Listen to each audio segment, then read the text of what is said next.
Hello, friends, and welcome to Nerd News, where we are reporting all the news that is fit to nerd. I am your special correspondent, Ryan LaPlante, and I am here with special correspondent Tom McGee. Special correspondent to you, Ryan. And very special to you, sir. We have a rundown that's been pretty much entirely built by Tom this week, so I am excited to go through this and find out. I've already seen some of the things flagged, and it is crazy. Where do you want to kick things off, Tom? What's going on? I'll just work through it. This is in no order of particular importance. There's some stuff on here that is truly mind-blowing to me and that I got some strong feelings about, so we'll work through. But Ryan, here's the news this week. I know you've been busy recording. Hallmark never stopped blowing up, so happy to be sharing the news with you. Correct. We will be halfway through. 6 episodes of that show are available the moment you hear this, and there are 7 more coming out this week. Well, that's our top news item. Did you hear that Dum Dums and Dice has put together an amazing holiday show? So to kick things off, something that'll warm the cockles of our hearts and play into a bit of what we talked about in the past few episodes about just how fucking weird it is that our weird, obscure shit has gone mainstream. Variety's reporting that the top franchises of the year, according to fandom, I guess, but that is being paid large attention to by Hollywood and streaming in general, includes the biggest of the last year: Warhammer, Marvel, which is comics, TV series, and movies, League of Legends, thanks to Arcane, and Fallout.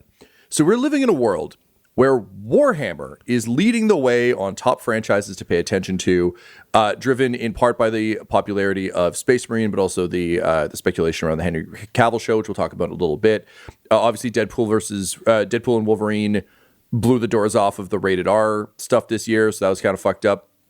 League of Legends, again, has been around forever. It is in no way new, but the Arcane show has really blown it up. So once again, we find ourselves in that strange world where the things that we used to speak about in hushed tones, like we were planning a rebellion in ancient times, wearing our, hoods, meeting at the appointed hour outside of town, and revealing ourselves to be like the Warhammers. Now it's just everybody. Everybody knows about it. Everybody loves it. It makes money. That's super wild. Because, I read some of the article that you were talking about, and it was selected by fandom. And, they looked at kind of transmedia possibilities of any of these franchises, and Warhammer is in a really interesting place. The secret level episode just dropped last week, so it's out. People can fully engage in what I've heard in reviews is classic bolter porn, which is a term that's only used by Games Workshop fans for watching Space Marines murder people. Oh, yeah, but if you go to Toys R Us, they've actually blacked out the episode on the back of the boxes because no porn at Toys R Us. That's what we've learned. That's correct, and they get really mad if you ask them about it. It's no fun. Bolter.com. But I think Games Workshop, it's also with the Henry Cavill attached to the Amazon project, which maybe we jump into next, since I see there's some updates on that. I think there is a buzz building around Warhammer it will be a real question, I think, for Games Workshop, especially with Space Marine 2 working, with the possibility of the Cavill series. This is going to be I think, ride or die next 2 to 5 years for Games Workshop to see if they can achieve a level of Dungeons and Dragons takeover of the miniature world and a lot of kind of the sci-fi, which is like, does it work? Can they make this work? And it's interesting because they've had a number of people, like they mentioned, like they have their own internal writers team, which I have applied for those jobs. Full disclosure, I've had a bunch of interviews. Anyways, I'm fascinated to see what they think Warhammer is versus what the fans think, and I'm interested to see if they'll get away from kind of the sameness of a lot of it. I was reading up on the secret level episode on Warhammer 40K, and it was acknowledged that the creator of Astartes, the YouTube sensation 40K fan animation, was brought in to work with the secret level team on the project, and I'm like, that's cool, but like, how many outside voices are you getting on this Games Workshop? Like, let them in. Let them in. Like, your level of approvals, as you'd mentioned previously, I think, with Space Marine feet on the overall design for Space Marine 2. There's a level of control there that's pretty wild. But there is news on Warhammer 40K plus Warhammer 40K x Henry Cavill. Yes, yeah. What have you found? Deadline broke the news literally today. That December 10th for our recording. Yeah, December 10th. Yeah, that a TV series is moving ahead with Henry Cavill at Amazon. The timing is not a coincidence on this. For those of you who remember why are we getting another Spider-Man with Andrew Garfield so soon after the Sam Raimi ones? This feels really weird, which was Sony's desperate, if we don't put a Spidey on a screen, we lose the license play. The Warhammer deal that Amazon was playing with expired at the end of the year. If they couldn't come together on something by the end of the year, the rights were going to go up in smoke. And so apparently, according to this Deadline article, what they did was they got together a bunch of different creatives, different stakeholders from within the business, and of course, the Man of Steel himself, to basically see like what should our first play here be? Because to your point, Ryan, when we're looking at transmedia, there's a lot of different places you can start. And in the good old days of like 10 years ago, you would have probably seen the DC route of, oh, fuck, we need something to rival the Avengers. 5 things at once, yeah. Quick, just do an Avengers movie with characters we haven't met. Hope everyone sure likes these people and that none of them do wild things soon, Ezra Miller. And so instead, they're starting with a TV show, which I think is a good call. It's a nice way to grow it. It's certainly a less expensive foray into, well, sometimes, maybe not, we'll see. But theoretically, it'll probably be a Fallout foray. Level series, so high Which investment, would be great. But the same way they did for Halo or anything else, it's the amount you need to do these properties correctly. And unlike a lot of these other properties, specifically Halo, they're not under the burden of existing story in the way that they necessarily would have been. So anyway, it's moving ahead. There's no showrunner yet. It was literally we have to announce it before the end of December play. But it has gone from unlikely to happen to moving ahead, which is exciting. Also, Highlander went to camera fairly recently. So we were talking earlier about whether that had just disappeared. Yeah. Cavill's getting that one done, and then he'll be moving over to presumably be Eisenhorn or some nonsense, or a Primarch or Bobby, it's an interesting question because they wanted to discuss characters, which is an idea. Because I think the challenge with Games Workshop is there's so much lore, and then you have Hollywood showrunners who brought in. So they refer to it as a mini room, which usually means it's like maybe 4 showrunners. Like it's not a full writer's staff they hired for that length of time, but because they said they haven't locked a showrunner, my guess is they had a few people who would normally be at an EP level of here's a series that works.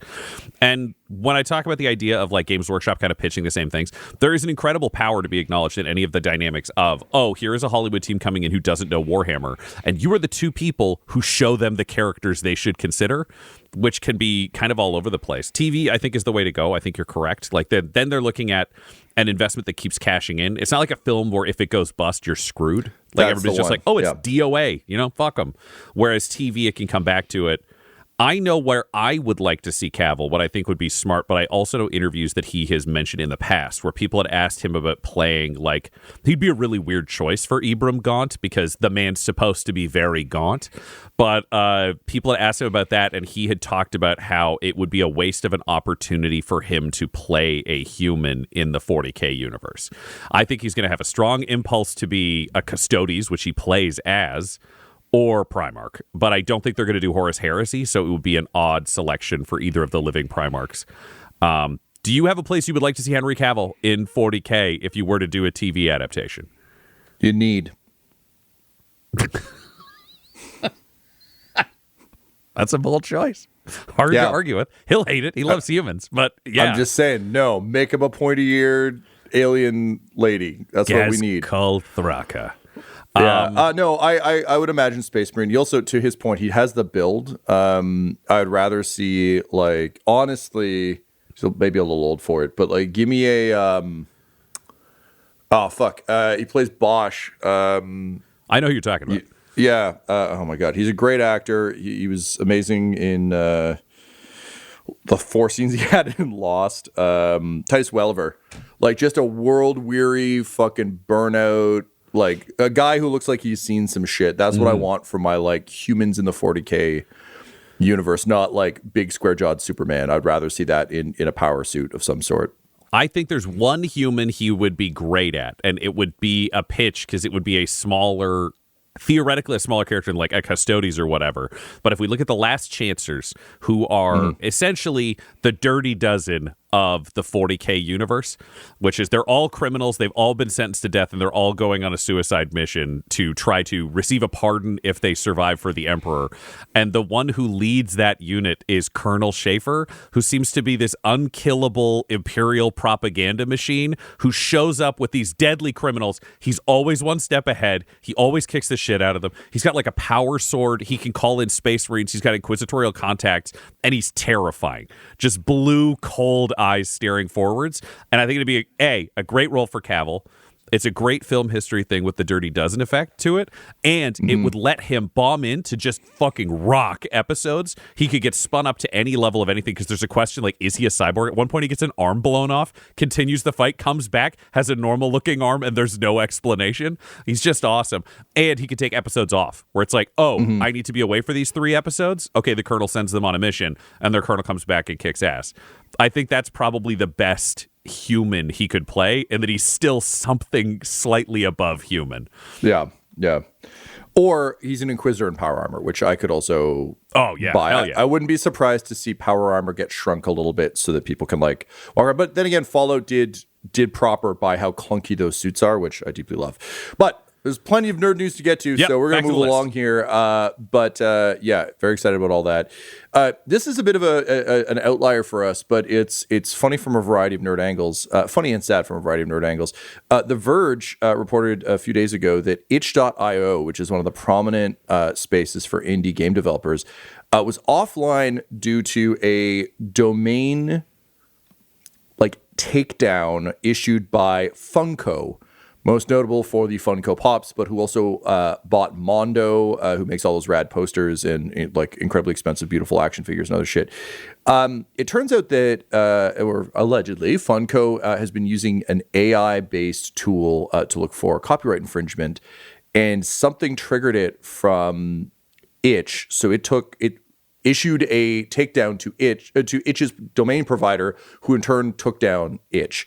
So we're now entering this incredibly strange phase where copyright complaints can be filed by the world's greatest copyright stealing engine, AI, and take whole sites down. So luckily, Itch is back up and running. They had very harsh words for the folks over at Funko.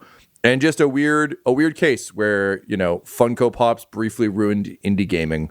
But now we're back. Everything's back. But very, very strange. And again, AI can do a lot of good for a lot of people.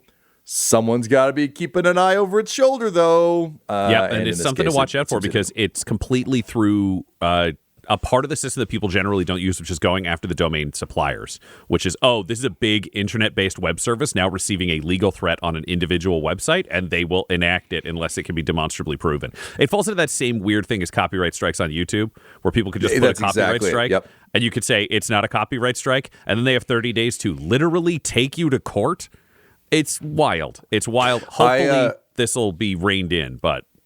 I got a copyright strike that got removed, but briefly had a copyright strike because in testing to make sure that my video wasn't lagging, I put my own stream on while streaming, and it picked up the ad that my stream was playing on my audio, and then copyright struck me for the ad playing on my stream. I was like, I would think you should be happy that this company is getting double exposure. But yeah, it's that level of just and again, an AI can only do so much. So anyway, weird stuff, but happily Itch is back up and running.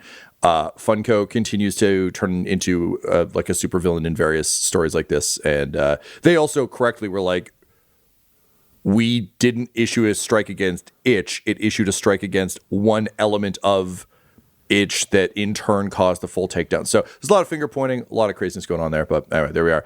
Speaking of craziness, though, this is my happiest. I have 2 happy stories of the week that really blew my mind. This is my absolute happiest. So as you know, I've been on a real network TV kick. And before this, I was on a what became of the people who worked on The Sopranos kick, which has been really interesting. I was watching anything that was like, if someone was a big name on The Sopranos, what became of them, which led me down a rabbit hole to Taylor Sheridan right before Yellowstone hit and became the huge thing it was. I only knew him as the goofy sheriff on Sons of Anarchy, who quit to go make Yellowstone, which admittedly, good call, Taylor Sheridan. However, it worked out for him, is what we're saying. If you've been paying, Yellowstone is quite a thing. It's an absolute phenomenon. It is a massive hit show. It is also wild. It is like almost a Riverdale level of wild, but in a way that it is never acknowledged within the show itself. The show itself is convinced of its own, like, straight and narrow, this is realistic, but there is some fucking hog wild shit on that show. The most recent thing, of course, being that Kevin Costner, the lead, spoilers, I guess, for Yellowstone in the news, Kevin Costner, the lead actor of Yellowstone, the James Gandolfini of the Yellowstone universe, got into a contract dispute and left to go shoot Horizon, his own cowboy movie. And there's been a whole bunch of back and forth with Costner saying they just couldn't get the schedule to work, Sheridan saying like other things, but it led to an almost 2.5 Men level of go fuck yourself on screen, where John Dutton, again, the square-jawed, like, I do bad things, but I'm a good guy, seemingly killed himself on the toilet. And then it turned out that it was this, like, someone staged it and blah, blah, blah. But it was a very undignified sequence. Anyway, everyone kind of thought that was the end of it. Fine. You wrote him off immediately. He didn't come back and do any scenes. Similar to House of Cards, where it's just like the character is just gone. But no. Taylor Sheridan was not content to stop there, my friends. He has written himself into the show. And Vulture has posted an absolutely beautiful article about just the scale at which he has inserted himself into the show. So having worked in digitally published stories a lot and seen self-inserts where, people add themselves to a fan fiction, it's like the Avengers and their new friend Steve, and they all think he's so hot and cool and his powers are the best. Taylor Sheridan's character has rolled into Yellowstone. He is like a horse tamer and seller, rides a lot of horses to show how much of a cowboy he is. His girlfriend is Bella Hadid, who apparently only talks about how hot and cool he is. He constantly hosts strip poker games that he wins. Every character on the show, he's literally Poochie. Every character on the show only talks about how cool he is. And even Beth Dutton, the viral daughter of the family, who's basically became the main character of the show, has begrudging respect for him. And it is just a level of fuck you, I'll play my own John Dutton, thank you, that I deeply respect. It is the kind of nonsense you could only do when you're the EP, the showrunner, and the writer. And it is literally, he added himself as Poochie to the final season of Yellowstone, and I'm fucking all here for it. I looked this up a little bit as well because I thought it was really funny. So he had played this character previously in the show who was a tertiary, essentially walk-on, I train horses, and that was it. He did shirtless scenes in this season. He just stepped in, and at one point he finds out about the murder of Kevin Costner's character and goes, who cares? Just immediately drops it. The producers on the show were like, we just felt like it's what this guy would say. We never really thought about it, which is the most incredible lie I've heard someone say. Clearly their publicist was not involved in the conversation. And Beth Dutton, for anyone who has not watched Yellowstone, the way they describe Beth Dutton is a woman who has destroyed every single man she has met except her husband for the entire show. And then with this guy, she's like, God damn, he's cool. Yeah. She ends up, according to this Vulture article, she ends up in a strip poker game with him and loses. So she has that begrudging moment where she's like, I guess I got to take my top off. And he's like, don't worry about it. He is literally, if you read Save the Cat, but then give it a cowboy hat and some abs. It's just that. And I fucking love it. It is not only that, he added a scene where they go into the bar, ask for Tito's. And they're like, no, we don't drink. They don't have Tito's. We have this. And then this guy gets obsessed with this brand of vodka or something that's Sixes. Would be tequila, so he starts ordering Sixes and soda. The Sixes is a real drink that is owned by Taylor Sheridan. It's his booze company that now all the people are drinking in this show. And I love it. The article I read, which I think was a spinoff of this Vulture that was covered on the Hollywood Reporter, they pointed out that Sixes and soda is a good name for a drink. Okay, fine, that's catchy, but promoting your own drink in a show where you are shirtless being dated by a supermodel this moves forward is crazy. Not only that, they went to the bar location where they filmed and they carry Tito's. So that's crazy. It's crazy. I love it. I'm always down for a weird vanity play, particularly when a show is on its way out. He's got all the spinoffs. The legacy is as confirmed as it could ever possibly be. And now it's just this weird victory lap that I think is bananas. So anyway, that made me laugh a lot. Please do check out the Vulture article. It's very snarky and excellent.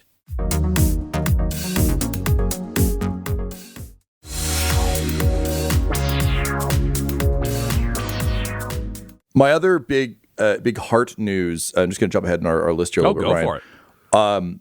I've had an itch, an unsneezed sneeze, if you will, that's been bothering me for these many years, and I've learned, I believe, just today, if I'm not mistaken, from the Insider, rather, I should say, that or yesterday, I suppose, that itch is being scratched because Rhoda the Hutt, also known as Stinky, the child Hutt we last saw in the Clone Wars movie, the animated Clone Wars movie, is back, baby.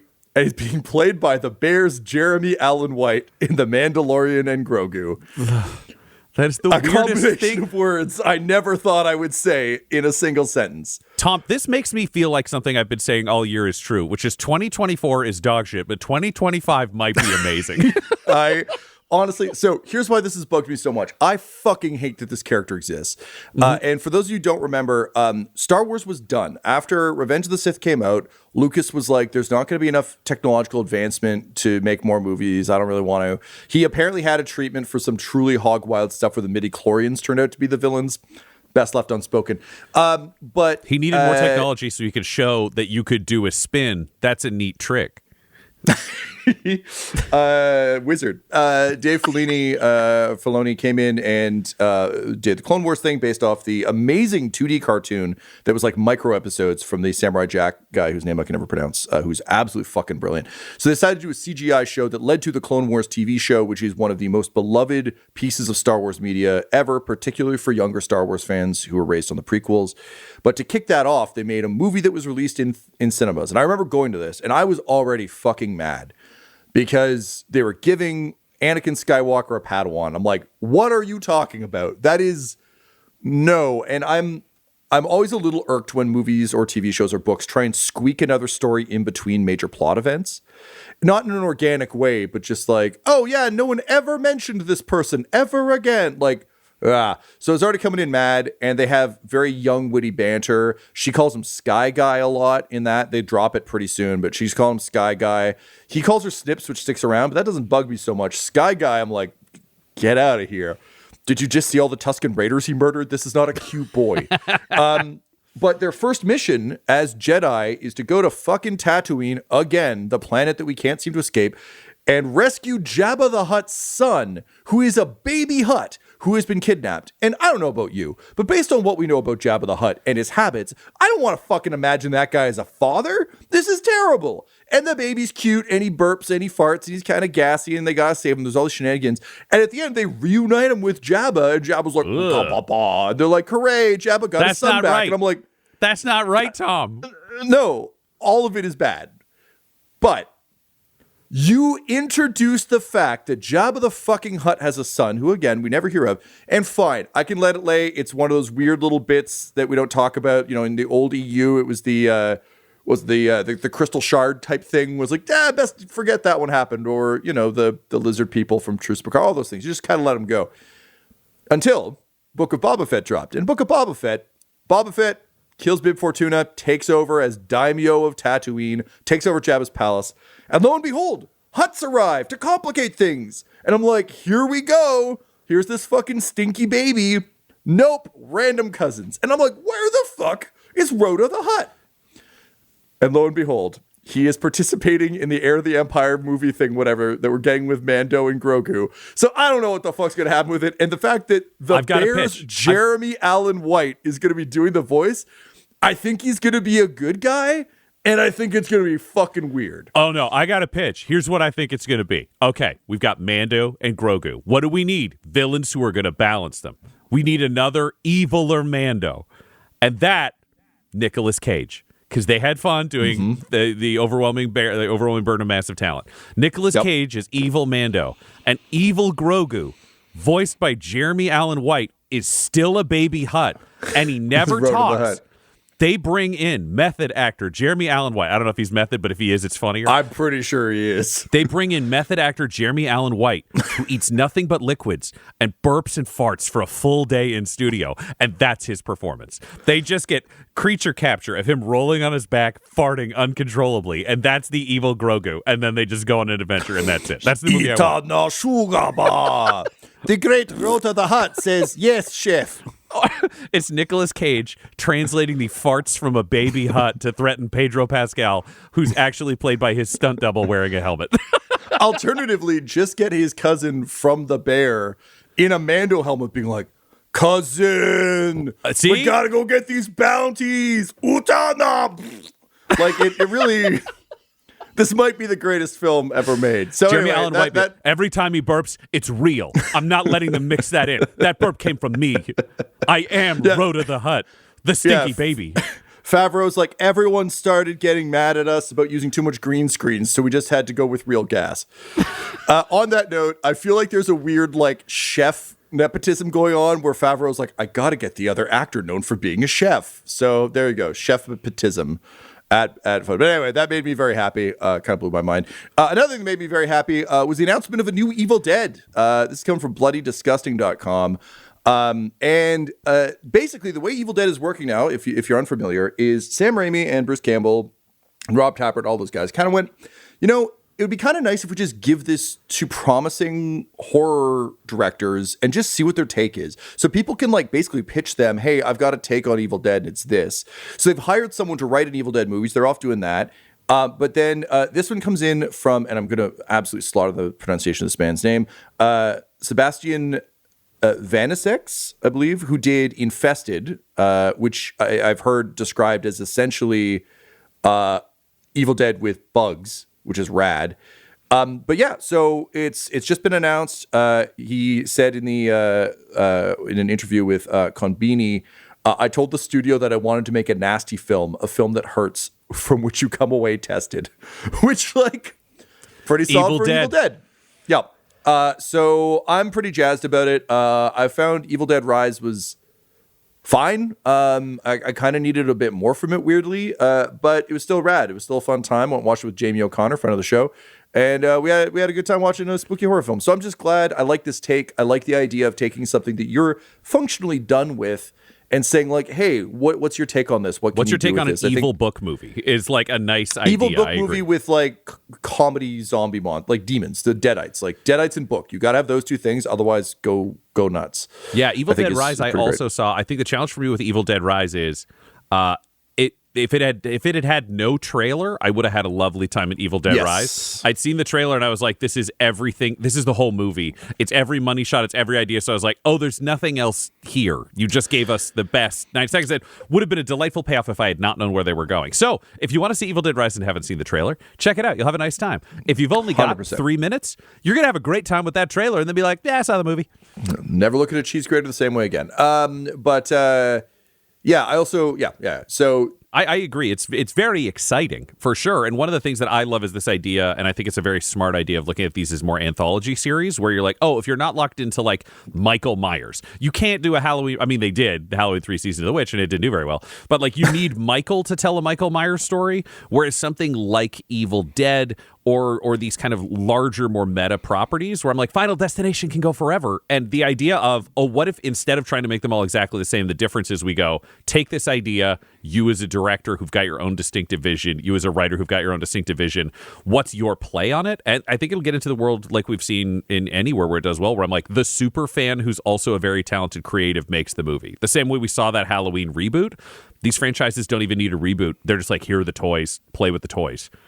Yeah, no, I agree. And it saves us from the rebootitis that we're currently dealing with, where we're seeing the same story retold over and over and over again. And the Evil Dead reboot, to its credit, also avoided that. It told a very similar story, but in a completely new way. So big fan of that. On the other end of the spectrum, though, we have some more Avengers Doomsday casting news. This is coming from The Wrap. Hashtag samesies. Chris Evans has signed on for Avengers Doomsday. I got some feelings about this. I understand kind of where they're going. Also, knowing the Secret Wars comic, my hope is that this is not our Steve Rogers, but rather a Steve Rogers, which I think makes a lot of sense and I would be absolutely fine with.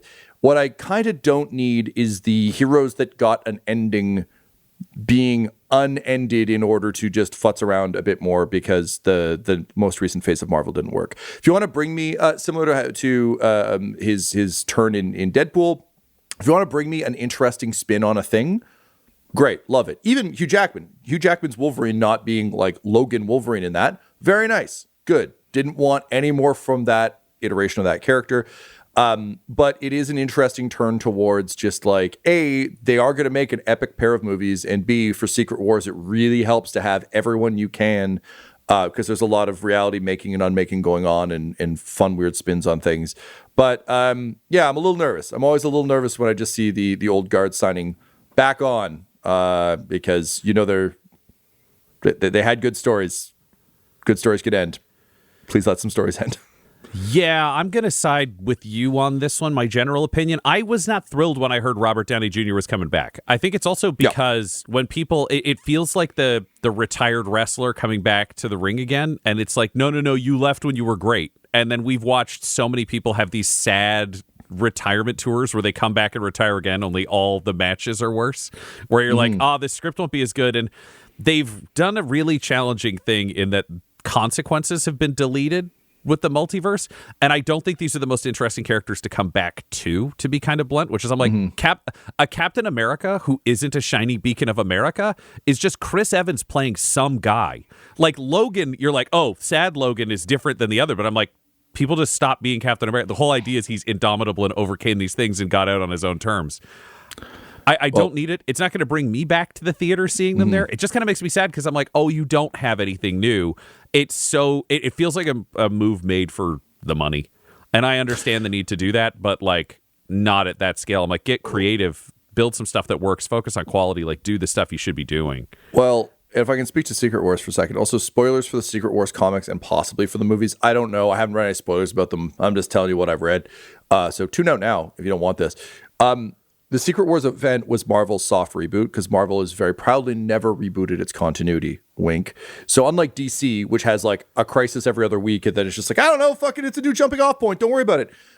Marvel Comics has always been very like, no, it's the same continuity, but they also needed to make a refresh. So Secret Wars, they tried it with Onslaught and the Heroes Reborn thing, which was a disaster. This one was basically reality gets unmade, and it was also their way of like, oh shit, we got to get Miles Morales into the mainline continuity because we don't want the Ultimate Universe anymore. Blah, blah, blah. My guess is that if we're going to see Chris Evans as Cap in this, it's going to, I think it's a multiverse Cap. Well, but I think they might just do the Ultimate Universe where he's like kind of a fascist. Like, you think the A on my head stands for France. Because that's that universe. It's not our Cap. Our Cap isn't a piece of shit. But if they want quick, and I would argue with Downey Jr., for me, it's like, oh, we don't have time to build Doom. I think we will get a different Doctor Doom who's like the Fantastic Four Doctor Doom in future films. They just need like, you'll care if this guy's a bad guy. But if God help us, if he's in any way Tony Stark, he's going to be a multiverse Tony Stark who went evil and became Doctor Doom because they've said they're doing multiverse shit. So like, great. So that's what he's got. I can live with that. Just don't give me the original. Anyway, all that to say, the casting news will continue to be Fast and Furious. I wouldn't be surprised if everybody's we see, coming back. Every fucking they got to make peace with Scarlett Johansson. We'll see. Anyway, so that's that news. Let's burn a few more of these down before we head on our way.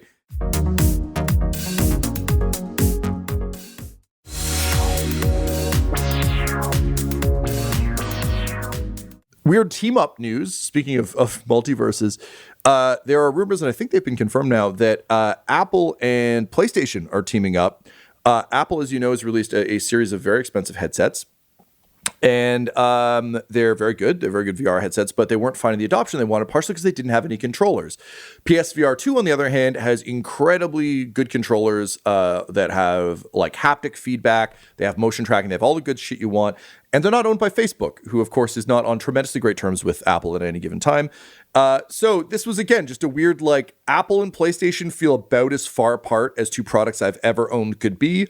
And yet soon you'll be able to use PSVR 2 controllers on your Apple headset. So it is nice to see technology companies starting to play nice here and there, even though that we're still in monopoly land. Largely because as someone who owns a fuck ton of devices, it's really nice when those devices can speak to each other. And I'll never be not entertained by playing Zelda on a PlayStation controller with a dongle or playing like God of War on computer with an Xbox controller. You know, it's just weird shit abounds, but the more of that, the better for the consumer. So double thumbs up from me on that. New trailer dropped for 28 Years Later. This is the third of the 28 trilogy, I guess, after 28 days, 28 weeks. Ryan, did you have a chance to watch this Yes, trailer? I did. You sent it to me, so I checked it out. One thing that I liked about this trailer, very atmospheric, and I still don't entirely know what's happening in this movie. I'm pretty good, 100%. due to my writing time of being able to obsessively build. I could guess, and I probably have 60% of this movie based on a trailer, but I like that it was atmospheric. I like the way it's shot. I like the tone. It's creepy. I'm not entirely sure what it's going to be. Good. Don't show me another trailer. This is perfect. This is what I want from a trailer. Make me a little hungry. Be my amuse-bouche of horror. Yeah, I felt the same way. It has a deeply unsettling war poem from England, because it's all very UK based. That just like was so discordant and awful. I felt deeply unsettled the whole time. It has fucking nothing to do with anything, but like just really, again, atmospheric and tone wise. I like that. I think they may have spoiled one major thing immediately to just be like, don't fucking worry about this. This is just there you go. Okay, good. We good. Move on. Which I was a little taken aback by, but appreciate. And yeah, it's gonna be fucking weird. I don't know. I felt very unsettled, which is good. I didn't love the second one. I thought it was too.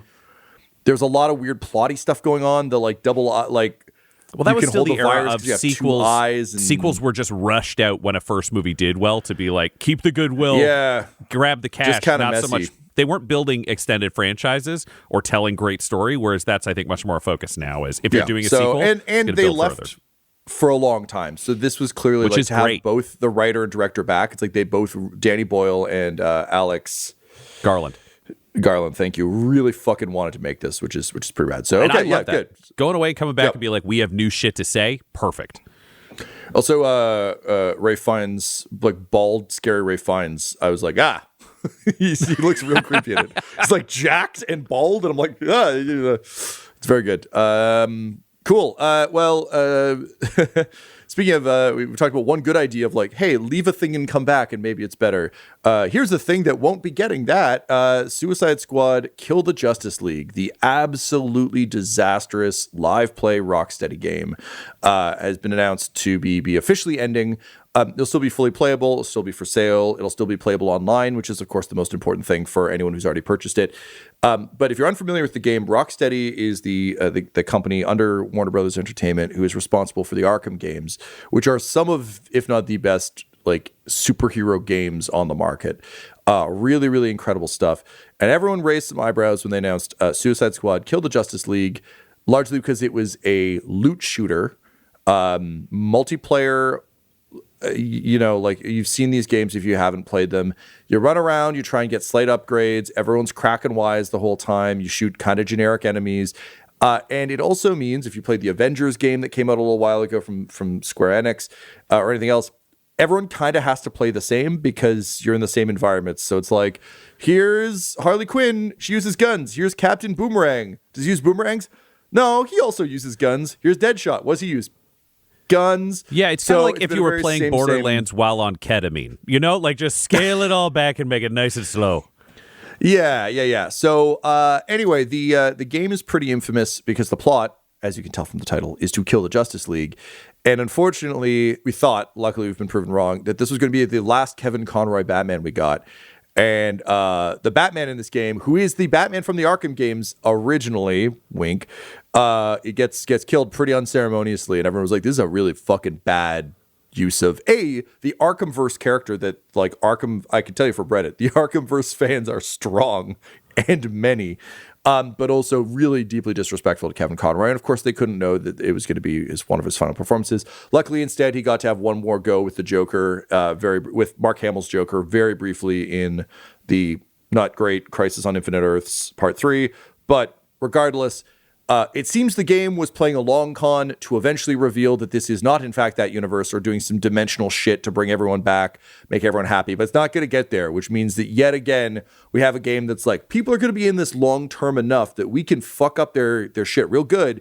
But like, trust us, we'll stick the landing. And no one did, and thus no landing will be stuck. So Deathstroke is coming to the game, a very requested character, very important part of the Arkham games. But that will be the last character we get, which based on the truly horrific Joker redesign we got from them, probably a good thing. So RIP Suicide Squad Kill the Justice League.